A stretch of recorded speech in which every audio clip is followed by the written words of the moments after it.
Good morning. Welcome to this Easter service.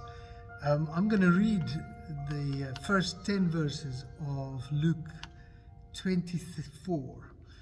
It says, "But very early on the first day of the week, they came to the tomb, bringing the spices they had prepared. They found that the stone had been rolled away from the tomb. But when they went inside, they did not find the body of the Lord Jesus.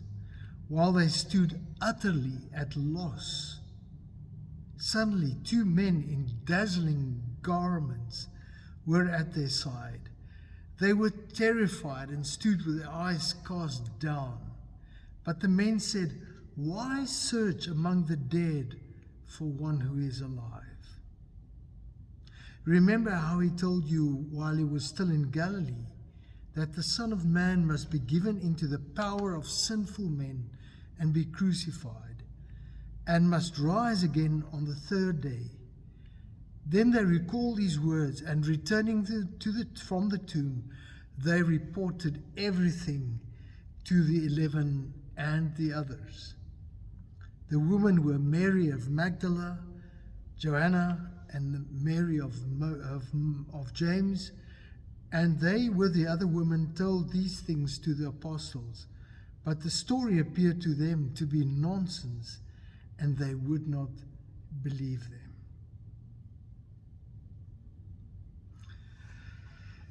So I wonder which word or phrase in this reading attracts your mind. Perhaps you can stop the video and read it again. Which word or phrase really attracts your attention? Let's just keep the terrible events of the previous days in mind.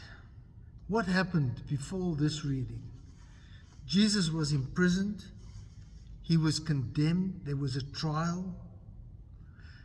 In a terrible event, he was crucified. Imagine the shock and the fear from his disciples. And then we come to this reading of Luke chapter 24. Now, there is one word that I would like to mention, and that is the very, very first word of the reading. And it's so easy to miss this word. But on the first day of the week, they went to the tomb. But before I speak about this word, but, I want to show you 4 slides. And I have a question. Which of these 4 slides would you say represent your life, or the image that you have about your life the best? Here are the 4 slides. Slide number 1. I'm thinking of someone who is always calm and collected, whose life runs smoothly, someone who's not disturbed by anything, who does not worry and just carries on life from the beginning to the end. Maybe it's you. Slide number 2. There are actually 3 options in this slide. The blue, those people with the normal ups and downs, but they treat life just as it comes. Then the black line, that's people whose life is dominated by something which they consider as being negative. And that writes the whole story of their life, this terrible event. And then the last one, the red, for them life is one downward spiral, or a downward line, one long suffering. The third slide, someone whose life has some up and downs, but in general life is good. And then the 4th slide, and I couldn't ignore this one. It's something about the financial markets at the moment. and someone whose life is just as up and down as the financial markets. Now, I know life is much more complicated than this, but maybe you can reflect on where your life is just now. Up or down? Is it in the red? Is it in turmoil? What's happening? I wonder what it would look like for people in this story. The past few days must have been one traumatic and one dramatic downward spiral. It must have been one scare after the other. The moment Judas and the crowd appeared to arrest Jesus. Imagine them all running away and Peter, not once, but 3 times declaring, "I don't know this man." And then the crucifixion. And then Jesus dies and is buried. And then follows this terrible silence, the emptiness, the nothingness. And then we come to Luke 24. And what is the very first word? But. Now the word but is an interesting word. Imagine a sentence that follows the word but in this sentence. I love you, but.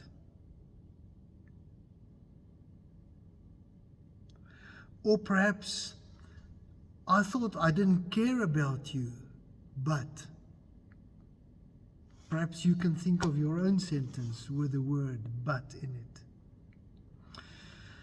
The moment we use the word but in a sentence, everything after that changes, and it changes completely. Now, there's something very interesting here. The word but used in the Greek is not the normal word that's used for but. It's a different construction. I won't bore you with the Greek, but it's almost as though the writer or the teller of the story says, but wait for this. The word but in this story doesn't lead only to an upward turn in the spiral. It changes the whole story completely. It is a new story. In musical terms, one would say the tone changes from a minor, perhaps to an E flat major. The whole tone changes. Everything changes. It brings a totally new dimension. Now, of course, we all have our ups and downs, our good days and our bad days. But the word but from Easter, from Jesus' resurrection, is written all over our lives. And the Easter event will always write but above the graphs of our lives. The question is, for me and for you, are you willing to see the very first word of Luke 24 written above the graph of your life? But thank you, Lord. May Easter be a blessing for today and the rest of your life. May